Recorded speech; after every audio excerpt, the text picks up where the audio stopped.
श्रीमद् भगवत गीता के 10वें अध्याय के विभूति योग में श्री कृष्ण ने कहा है, मासानां मार्गशीर्षो अहम्, अर्थात साल के सभी महीनों में मैं मार्गशीर्ष हूँ। स्वयं कृष्ण के अनुसार मार्गशीर्ष मास उनका ही एक स्वरूप है। मार्गशीर्ष माह में कृष्ण के अनेक स्वरूपों का पूजन किया जाता है। मार्गशीर्षो अधिक स्तमास्त सर्वदा च मम प्रियः, उपस्युत्थाय यो मर्त्यः स्नानं विधि वदाचरेत्, तुष्टो अहं तस्य यच्छामि स्वात्मानमपि पुत्रक।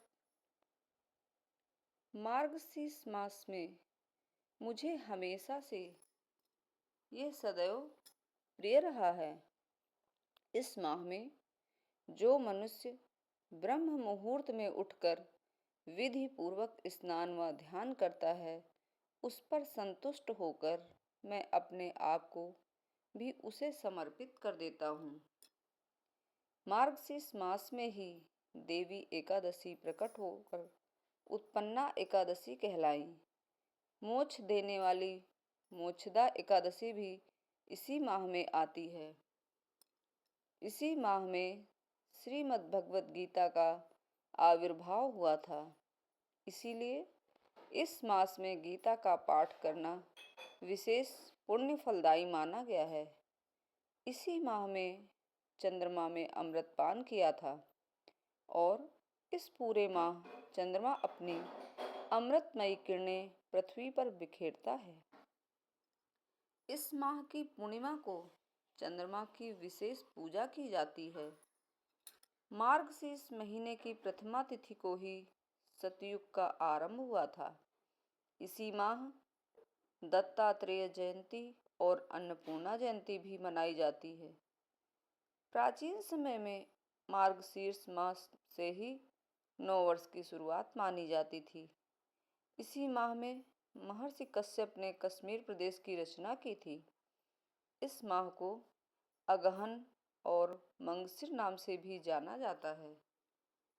शिव पुराण रुद्र संहिता पार्वती खंड के अनुसार सप्तर्षियों के कहने पर हिमवान ने शिव के साथ अपनी पुत्री पार्वती का विवाह इसी माह में निश्चित किया था।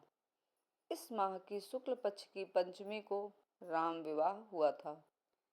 स्कंद पुराण में कहा गया है कि तीर्थराज प्रयाग में 1000 वर्ष तक निवास करने से जो फल मिलता है, वह मथुरा में केवल एक मार्गशीर्ष में निवास करने से मिल जाता है। इस मास में विष्णु सहस्त्र नाम पाठ, गीता और गजेंद्र मोक्ष का पाठ करने से पितरों को मोक्ष मिलता है। इस मास में शंख की पूजा का विशेष महत्व है।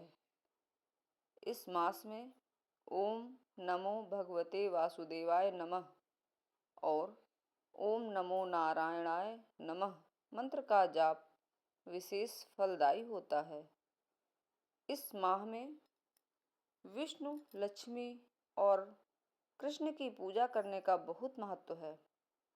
मार्गशीर्ष मास की महत्ता बताते हुए कृष्ण ने गोपियों से कहा था कि इस मास में यमुना स्नान करने से मैं भी सहज प्राप्त हो जाऊंगा। ऐसी मान्यता है कि इस मास में जल में तुलसी के पौधे की मिट्टी और उसके पत्ते मिलाकर स्नान करने से पुण्य फल प्राप्त होता है। साल के सभी महीनों में मैं मार्गशीर्ष हूँ, ये कृष्ण भगवान ने स्वयं कहा था। जय श्री कृष्ण।